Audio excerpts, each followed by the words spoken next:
Mudah-mudahan yang sakit jadi sehat, yang sehat nggak kena penyakit. Amin. Sebelumnya saya mau ajak semuanya baca sholawat tibbil qulub. Umat Islam itu di Indonesia mungkin punya nilai yang lebih dari banyak orang lain. Karena di sini full doa. Ya, Indonesia itu full doa. Doa dan doa dan doa. Apalagi kita punya sholawat tibbil qulub. Sholawat tibbil qulub. Jadi kalau ada sakit itu ya sholawat. Sholawat itu obat untuk segala hal, ya, untuk segala hal. Udah hafal kan tibbil qulub? Kalau pakai lagu gimana lagunya Bu Seha wal Afiyah itu yang paham lagu? Coba Bu Seha. Ini kan pengajian ibu-ibu, biar dikasih contoh. Allahumma sholli ala sayyidina Muhammad. Allahumma sholli alaihi. Allahumma sholli ala sayyidina Muhammadin tibbil qulubi wa dawaiha wa afiyatil abdani wa shifaiha wa nuril absari wa diyaiha wa ala alihi wa sahbihi wa sallim. Allahumma salli ala sayyidina Muhammadin tibbil qulubi wa dawaiha wa afiyatil abdani wa shifaiha wa nuril absari wa diyaiha wa ala alihi wa sahbihi wa sallim. Allahumma salli ala sayyidina Muhammadin tibbil qulubi wa dawaiha wa afiyatil abdani wa shifaiha wa nuril absari wa diyaiha wa ala alihi wa sahbihi wa sallim. Allahumma salli ala sayyidina Muhammadin tibbil qulubi wa dawaiha wa afiyatil abdani wa shifaiha wa nuril absari wa diyaiha wa ala alihi wa sahbihi wa sallim. Lagi. Allahumma salli ala sayyidina Muhammadin tibbil qulubi wa dawaiha wa afiyatil abdani wa shifaiha wa nuril absari wa diyaiha عليها وعلى آله وصحبه وسلم. Amin. Ya, penyakit juga lenyap. Gitu jadi muslim. Jadi muslim kok galau terus pergi ke supermarket borong. Ya, lihat masker seperti pacarnya ditubruk. Ya, jangan seperti itu. Jangan ikut-ikutan orang-orang yang di luar negeri ya. Jangan ikut-ikutan orang yang di luar negeri. Kita bangsa yang beragama dan kita umat yang beriman kepada Allah Subhanahu wa ta'ala. Jadi gak ada manusia itu mati gara-gara penyakit dalam syariat Islam, gak ada. Mati itu gara-gara nyawanya sudah harus dicabut sama malaikat Israel alaihissalam, umurnya sudah habis. Itu akidah Ahlus Sunnah wal Jamaah. Jadi kalau urusan mati, urusan malaikat Israel alaihissalam. Jenengan seger buger nanti sore ini mati ya bisa ya, insya Allah jangan ya, insya Allah panjang umur sehat wal afiyah.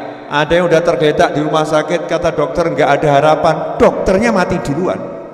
Itu juga ada yang nggak ada harapan, nggak mati tiba-tiba jadi sembuh. Makanya jangan pikiran penyakit bawa kematian, gak usah dipikiri. Pakai ilmu saya saja, yang mumet silahkan mumet, ilmu saya moh mumet moh mikir, tapi akehono oleh zikir. Ya memang kita harus melakukan tindakan pencegahan untuk segala macam hal termasuk penyakit. Alhamdulillah kalau jenengan muslim yang baik, muslim yang ikut sunnah Nabi Muhammad SAW, semua pencegahan untuk segala macam jenis penyakit itu sudah diajarkan oleh Nabi Muhammad SAW. Contohnya bangun tidur ya, itu nggak boleh asal-asal kemudian langsung minum, ya nggak boleh ya. Minumnya juga dilihat gelasnya tutupan atau tidak. Kalau nggak tutupan, itu dikatakan oleh Nabi SAW, setiap tahun itu ada wabah penyakit. Setiap tahun ada wabah penyakit. Tidaklah melewati suatu bejana yang terbuka kecuali penyakitnya mampir. Makanya orang kalau mau naruh barang, mau tidur itu suruh nutupi. Gelas ditutupi, cangkir ditutup, yang ada makanan minuman ya. Islam tuh ngajarinya luar biasa. Terus ya kalau mau masuk kamar mandi, kita ini nggak boleh bangun tidur masuk kamar mandi tangan langsung jegur ke bak, ya itu dilarang oleh Nabi Muhammad SAW. Kenapa? Karena salah seorang di antara kalian tidak tahu tadi malam tangannya tidurnya di mana. Wadah yang tangannya tidurnya di hidungnya, ya. Wadah yang tidurnya, masya Allah saya nggak boleh ngomong ya, paham kan ya? Bergerak kemana-mana nggak jelas itu ya. Terus pagi-pagi bangun tidur masuk kamar mandi, masuk bak. Kalau masih pakai bak ya, masuk bak. Belum bisa bayangkan satu RT satu RW itu kalau bak mandi berjamaah ketularan tangannya yang masuk kemana-mana. Naudzubillah min dzalik. Mau makan, mau nyicipi sesuatu, sunnah dari Nabi SAW suruh cuci tangan.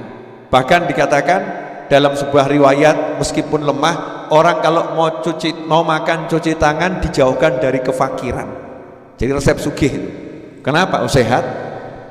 Ya akhirnya sehat, ada barokah. Satu hari, yang lain mungkin mandi cuman sekali atau dua kali. Umat Islam satu hari mandinya 5 kali. Wudhu itu sama dengan mandi.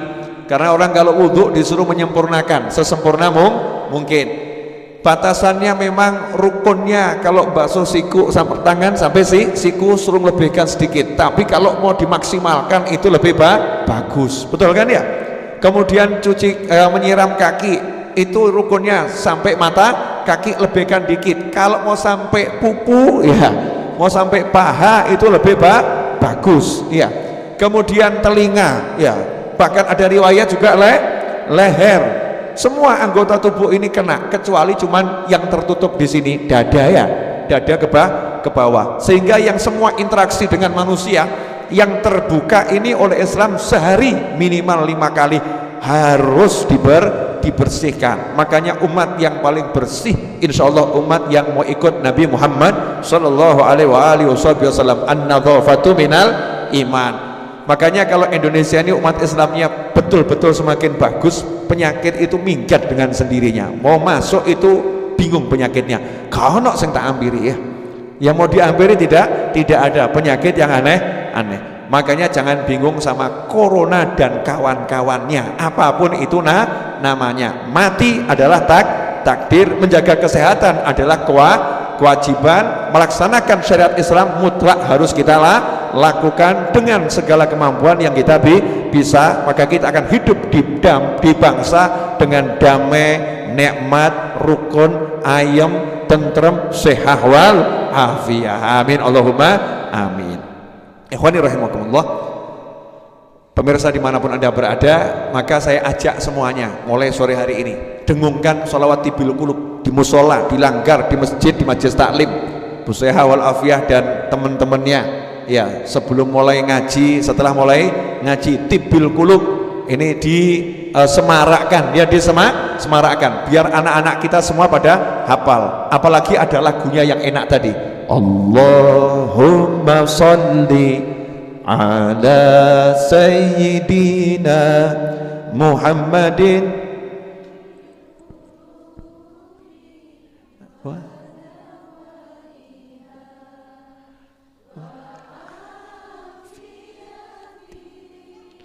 abdani wa shifaiha wa nuril absari wa dhiyaiha wa ala alihi wa sahbihi wa sallim. Allahumma salli ala sayyidina Muhammadin tibbil qulub, obatnya semua hati. Nah, ini yang mau saya bahas. Orang kok geger penyakit macam-macam tapi nggak pernah geger penyakit hati. Ya, takut kena corona, padahal resiko corona maksimal mati. Betul ya? Ya insya Allah sehat semua, betul kan? Resikonya kena corona dan penyakit-penyakit lain itu maksimal mati. Dan corona berdasarkan yang saya pelajari, saya nanya sama dokter, nanya sama teman, dari semua yang kena penyakit itu yang mati berapa persen toh? Yang mati berapa persen? Apakah seganas itu penyakitnya? Ternyata ya alhamdulillah yang sehat, artinya kena penyakit masih hidup dan insya Allah bisa sembuh, itu jauh lebih banyak. Betul. Makanya gak usah mikir mati ya. Penyakit apapun itu ujung-ujungnya maksimal adalah mati. Setelah mati, kalau orangnya hatinya baik, penyakitnya menjadi penghapus dosa, penyakitnya menjadi nambah pangkat di sisi Allah subhanahu wa ta'ala. Tapi kalau orang kena penyakit yang saya sebutkan ini, walaupun sehat badannya, walaupun kaya dirinya, begitu isdet, masya Allah sakitnya nggak rampung-rampung. Contoh, ini biasanya ibu-ibu suka kena penyakit ini. Maaf ya Bu, penyakit nggak bisa ngucap terima kasih sama suami. Ya pasti yang kena penyakit ibu-ibu tuh. Judulnya penyakit tidak bisa mengucap terima kasih sama suami. Berarti yang sakit ibu-ibu. Bu, pernah enggak mengidap penyakit ini? Oh ngaku kan, ngaku tuh. Artinya suaminya ngasih A, ngasih B, ngasih sampai Z. Itu kalau yang dikasih belum sesuai yang diinginkan. Jadi ibu pengennya kudung warna hijau, suami ngasih kudung warna merah, biru, hitam, ya, pink, krem, semua dikasih kecuali yang hijau. Apa kata sang istri? Kamu memang tidak pernah perhatian sama aku. Kamu pria yang tidak pernah berbuat baik kepadaku. Kamu tidak pernah mau belikan kudung untuk aku. Lah sak lemari kudungnya sopo? Ini wanita model begini ada, ini ada nih, ada. Mudah-mudahan orangnya hadir, saudara-saudara. Ada. Resikonya penyakit ini apa? Takfurnal ashir.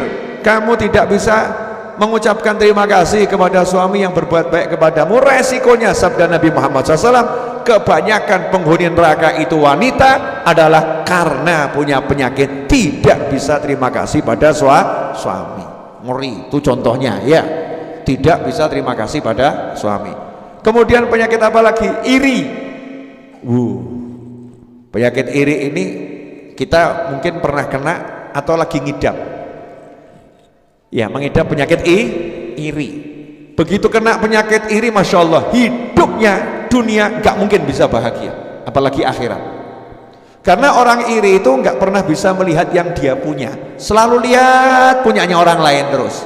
Contoh, punya suami ganteng, kok lihat Habib Novel lebih ganteng, Masya Allah, ya. Terus iri, ya, iri, ya kan, iri sama suaminya orang lain, ya, sehingga istrinya itu dielek-elek terus. Perempuan kok kayak gitu, perempuan kok kayak gitu. Orang kalau udah iri mengerikan, dia akan mencacat, akan mencela orang yang dia iri. Betul. Mobil contoh, lah kebetulan ibu-ibu punya mobil harganya 50 juta, lah kok tetangga ibu punya mobil harganya 500 juta, ibu iri, aku kok gak iso duwe sing kaya ngono, saya kok gak bisa punya yang seperti itu. Yang muncul apa? Itu hasil korupsi itu. Warungnya pakai pesugihan itu orangnya pakai susuk itu.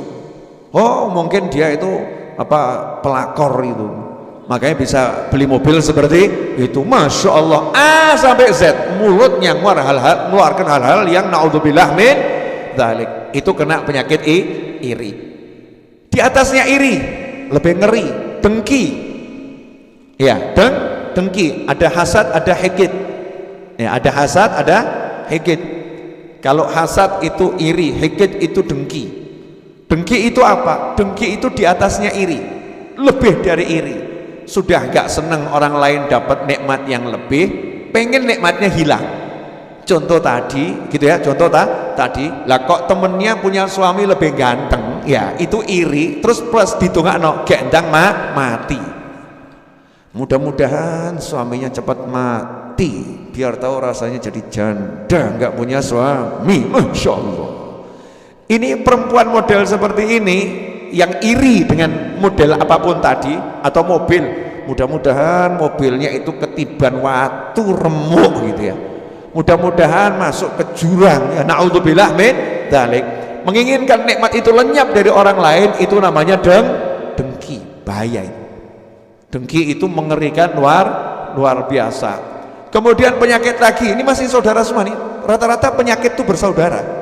Iri, dengki itu, ya, itu bersaudara. Ada penyakit yang namanya ujub, bangga diri, belum sampai taraf sombong, jadi ujub, aku, tapi dia memunculkan akunya, gak pernah lihat Allahnya, paham ya?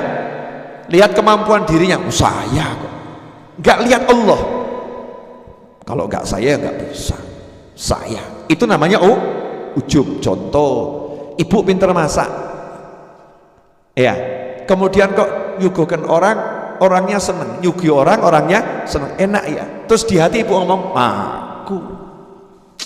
memang aku jago masak, ahli masak, memang saya pinter masak, tanpa merendahkan orang lain. Ujub, berbangga diri, bahaya itu menghancurkan amal. Yang lebih parah dari ujub, sombong. Sombong itu bangga diri plus menghina orang lain, masaknya enak, oh iya saya, kalau dia nggak enak, dia itu masaknya wah enak, apalagi yang di pojok sana, nggak enak, sambil duding gitu ya, itu nggak enak, itu merendahkan orang lain, an yahqirah.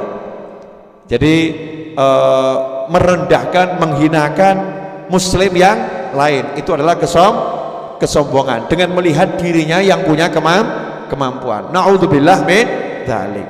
Ada yang nanya, Habib, nah kalau saya bangga tapi karena saya bisa sesuatu untuk syukur, boleh enggak? Nah, ini bedanya tipis.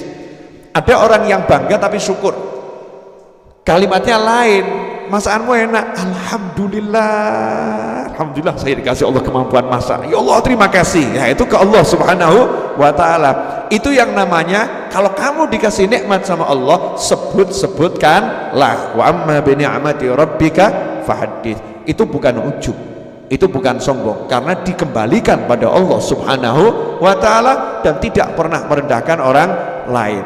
Nah, penyakit yang saya sebutkan ini diantaranya, kalau kita kena, urusannya nggak selesai dengan mati.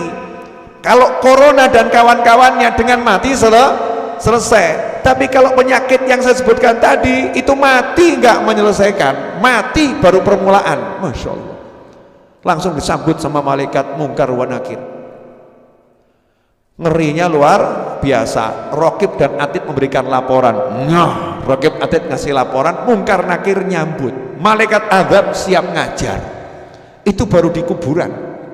Keluar dari kuburan masuk alam kebangkitan. Dikasih tempat yang panasnya luar biasa, nggak dapat naungan. Dari kebangkitan dihisab, hisabnya itu akan berat, kemudian akan diseret ke neraka. Naudzubillah min dzalik. Makanya ikhwani rahimakumullah, justru kita sekarang ini harus fokus sama penyakit hati ini, penyakit hati. Kalau hatinya sehat, gak akan bingung dengan apapun. Ini sekarang karena hati banyak yang sakit, Masya Allah. Itu lihat orang jalan di jalan tuh mungkin timbul su'dzon, prasangka buruk. Jangan-jangan dia kena corona. Jangan-jangan itu yang di kanan saya kemarin dari mana ya? Jangan-jangan dia tertular, nanti nulari saya. Nanti jangan-jangan ono wong watuk sidik, ada orang batuk sedikit, wah virus corona itu. Disingkiri, didohi, dijauhi, yang ada prasangka buruk. Naudzubillah min dzalik. Bahaya ini. Muslim Indonesia nggak boleh begitu, harus prasangka baik dengan kanan kirinya, depan belakangnya, atas bawahnya, semua diprasangkai baik. Tetapi kita kan waspada caranya jalankan sunnah Nabi Muhammad SAW, itu namanya waspada. Waspada caranya baca doa, waspada caranya baca sholawat, waspada caranya hiduplah dengan gaya hidup yang sehat, makan saat lapar, berhenti sebelum kenyang. Itu ajaran Nabi Muhammad Sallallahu Alaihi Wasallam. Kalau terpaksa ambil paketnya orang awam, makan walaupun masih kenyang tapi nggak kekenyangan. Sepertiga untuk nafas, sepertiga untuk makan, sepertiga untuk minum. Itu cara makannya orang awam. Cara makannya orang-orang yang lebih khusus, kalau lapar baru makan, belum kenyang udah berhenti. Kalau cara makannya para wali yang tingkatnya tinggi, makannya cuman sesuap sebagai syarat nyambung kehidupan. Sebetulnya nggak makan pun kuat, tapi nanti kalau nggak makan itu syariatnya dilanggar. Syariat mau nyambung hidup harus makan. Luqaimatun yuqimna bihas sulbah. Dia terpaksa makan sesuap untuk syarat saya ini manusia, saya jalankan syariat, saya harus hidup. Dengan sesuap itu Masya Allah, satu hari kuatnya luar biasa. Seperti Imam Nawawi, seperti Imam Malik. Imam Malik rahimahullah itu cuman buka dengan secuil kurma, sahurnya dengan seteguk air, ke toiletnya 14 hari sekali. Sementara kita ke toilet satu hari 14 kali.